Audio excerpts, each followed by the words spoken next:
అందరికీ నమస్కారం. ఎవరైతే YCP party spokesperson Venkatareddy, ఈ వెంకటరెడ్డి ఎప్పుడు లైవ్ డెబేట్లో కూర్చున్నా మా జనసేన పార్టీ వీర మహిళల చేతిలో చెప్పు దెబ్బలు తినేటువంటి పరిస్థితి. ఎందుకంటే ఇతని మాటలకి నోరుకి అదుపు ఉండదు, ఏం మాట్లాడాలో తెలియదు. ఆయన ఏదో పెద్ద పెద్ద మాటలు మాట్లాడుతున్నాడు.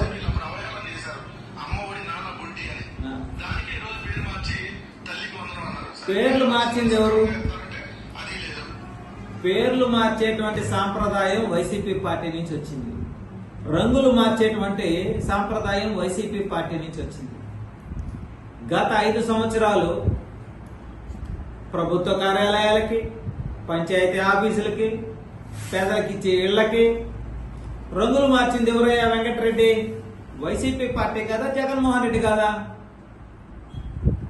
ఈరోజు 10,000 మంది పంచాయతీ వ్యవస్థలో ఉన్నటువంటి ఎంపీడీ వాళ్ళందరికీ కూడా ప్రమోషన్లు ఇచ్చేదానికి పవన్ కళ్యాణ్ గారు 2 రోజుల క్రితం వాళ్ళందరితో కూడా సమావేశమై అందరూ కూడా సమానమైనటువంటి విధానంతో ప్రమోషన్లు ప్రకటించడం జరిగింది. ఇది వాస్తవం. జగన్మోహన్ రెడ్డి ఆ రోజు పెట్టాడు కాబట్టి ఈ రోజు అవలంబించారని అంటే నువ్వు చెప్పేది నాకు అర్థం కావట్లా.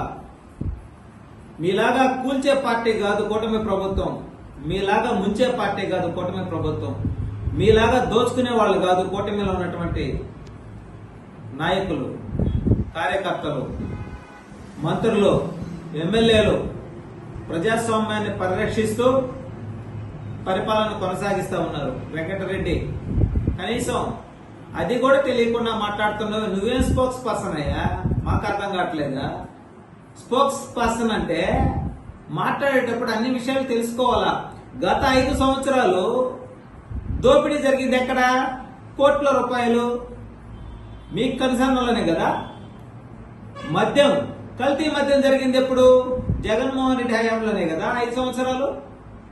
స్వామివారి మహాప్రసాదం లడ్డు ప్రసాదంలో కల్తీ జరిగింది ఎప్పుడు? చివరికి ఆయన కట్టేటువంటి పట్టు వస్త్రాల్లో కూడా అవినీతి చేసింది ఎవరు? మీ జగన్మోహన్ రెడ్డి, మీ ప్రభుత్వమే కదా.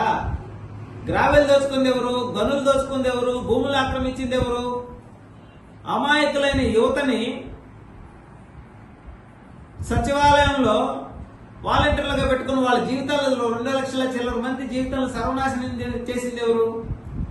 మరి అటువంటిది సిగ్గుశరం లేకుండా వెంకటరెడ్డి ఏం మాట్లాడుతున్నారు?